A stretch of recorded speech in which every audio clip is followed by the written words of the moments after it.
Hey everyone, I am joined with a very good friend and client, Peter McCammon today. I've had the fortunate pleasure of working with Peter over the last 2.5 years. We've also done a lot of exciting projects together between retreats and coaching sessions. I've also worked with Peter directly as well in his business and massively benefited from Peter's work.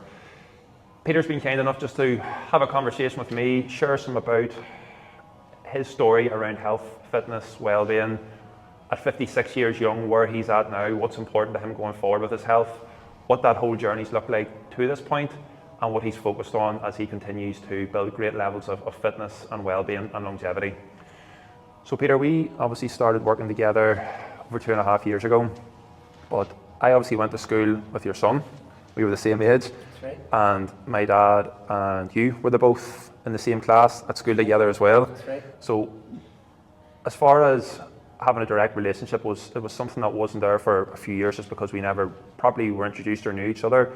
But over the last 2.5 years, I've had the privilege of getting to coach you, of seeing the athlete that you are, the father, business leader that you are. But could you just give everybody listening some context on what health and fitness has looked like for you over the last 30 plus years, from school straight through to where we're at right now? Okay.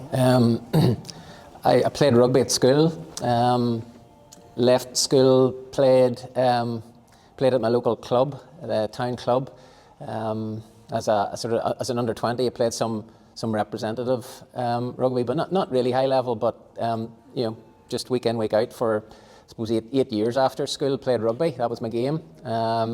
Injuries eventually were part of the reason that stopped, and also kids coming along was the other part of the reason why that stopped. Sounds like I'm blaming them, but it was just that was the way it happened at that time, a combination of injuries and family arriving, and I just didn't get back to training one year when the rugby season started.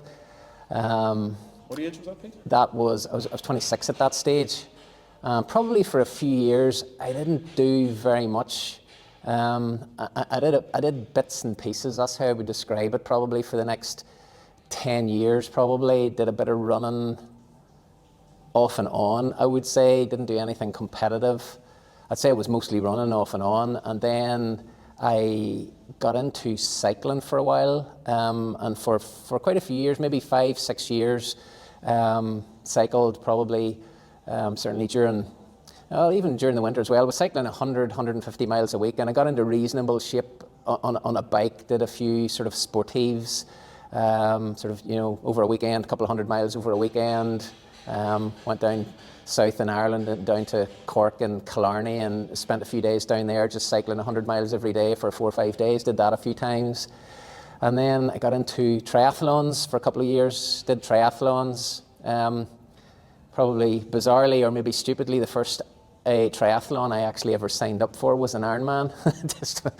It was just how it happened. I ended up doing a few events in the run up to that, but so I did an Ironman triathlon. That was back 2014, and then and then actually the next thing I did was CrossFit.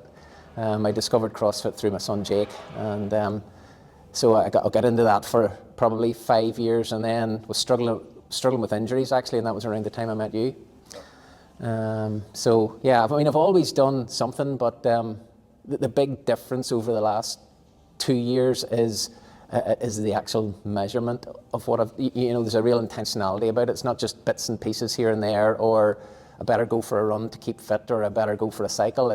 There's real structure and order and data all built into what I'm doing right now, which is that's the big difference now. So when we had started talking about 2.5 years ago, Pete, you had been suffering with some back pain. That's right. How long were you out of exercise with that back pain? At that time, I'd been struggling probably for the best part of a year, off and on for 6 months, and then when I met you, I hadn't really been doing very much, probably for probably about 6 months at that stage. And in terms of the back pain, that was something that you were feeling and experiencing on a daily basis, weekly basis? Was it just constantly ongoing? Was it flaring up with exercise? I mean, it ebbed and flowed, but I was kind of carrying bad back and sciatic pain. I had a lot of sort of lower back pain, but it got to a point where it was shooting right down into my calf, and I mean, it was just really limiting. It was sore, and sore at night. It was sore getting up in the morning. It was sore walking. It was and it was, some days it wasn't too bad, and other days it was bad.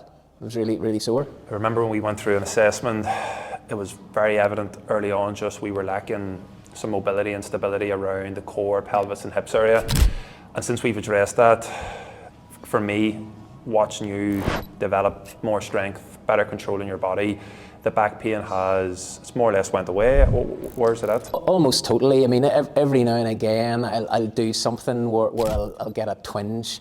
I'll do something and I'll feel something, but it's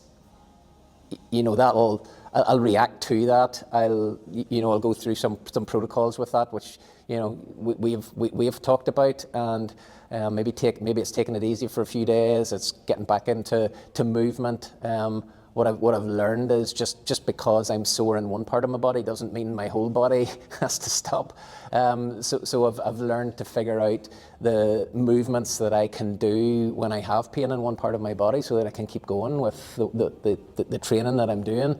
So it really, I mean, it's not debilitating at all anymore. It every now and again slows me down for a week or two, but I mean, I just get right back again very quickly. Yep, and that's so evident to see the strength that you've built in that area.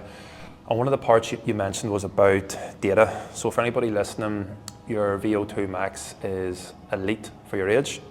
Your body composition is in the top 1% of males for your age, and we've often talked about the 1% club, top 1% cardiovascular fitness, top 1% body composition. We've also dropped in about having a top 1% business as well.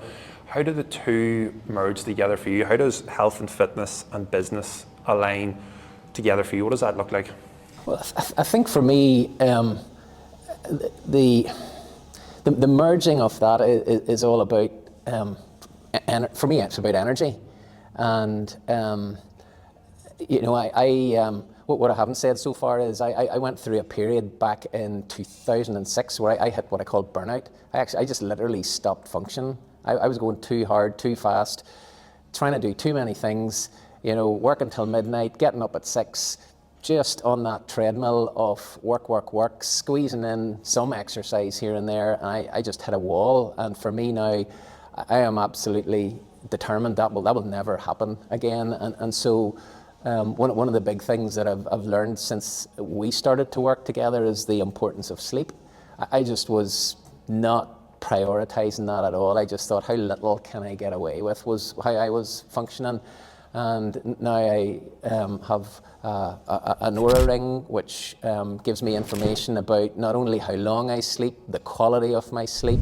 It shows me how I'm recovering from the exercise that I'm doing, or not just the exercise that I'm doing, how I'm recovering from the stresses and strains of the day. And I think that incorporates not just physical exercise, but also the stress of just life and work as well. So recovery is really important to me, and sleep is a big part of that, and nutrition is a big part of that. So I used to never think about those things, and those are just high on my agenda now in terms of getting a decent amount of sleep. And there are times when I end up staying a little bit too late, and I get pulled into doing that for a few days. The information is there on my ring. I can see it coming, and then my recovery isn't as good. I'm more prone to getting an injury in the gym then, so there's something for me about just being very aware of that data and using that. That's such a powerful insight, that so many people think it's necessarily about doing more, pushing harder, getting more reps in, and of course there's an element of we have to be committed to a program, we have to follow the plan, and we have to do the reps and do the work. But what so many business leaders tend to neglect is, if you're putting so much out, if you're building a business, serving clients, looking after a team, raising a family, looking after your own health, there has to be an element of how do you recover, how do you fill up your own batteries, what does sleep look like, what are you doing on a daily, weekly basis to promote a better sense of recovery that really allows you to show up. And the Oura ring, and when we first talked about that at the start, it does an incredible job of giving data. there was maybe a little bit, do I need to look at what the Oura Ring's saying to measure my recovery? But since you've got that, it's been evident to me to see how your performance has increased as a byproduct of having actual data points to measure. Yeah. I mean, I think, we had a conversation recently where I'd flu in the run up to Christmas, and then a cold after Christmas, and those two events took a toll on my my recovery, and my readiness for the day was definitely hit by those things. And I was trying to push on at my training, and got a bit frustrated that my body wasn't playing ball, and for now I'm slowly getting better, I would say, at listening to the signals that my body's given me, and also really using the data and taking it seriously, to the extent that when my readiness isn't there, if my recovery's not there, and I'm trying to push hard, I know now I'm going to do damage. I'm going to push too hard. I'm going to get an injury, or something's going to I'm going to come off the rails in some way. So I use that information, starting to use that information much better than I used to. What does exercise currently look like on a weekly basis for you? How are you setting up your week? What's it focused on? What's the days of training look like?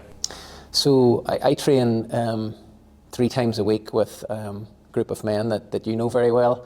2 of those are strength sessions. 1 of those is a pretty high intensity cardio session, and then I would do 2 other sessions, sometimes 3. It just depends where I'm at, but ideally 2 sessions, and those are currently I'm training towards competing in a High Rocks later this year, hopefully. Well, not hopefully, that's the plan.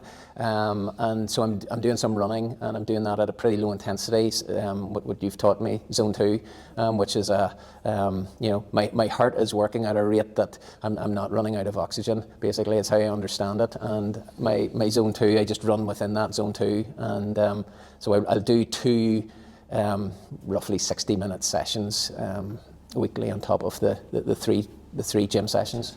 So that's 5 to 6 exercise sessions a week. For somebody listening, that can sound a million miles away.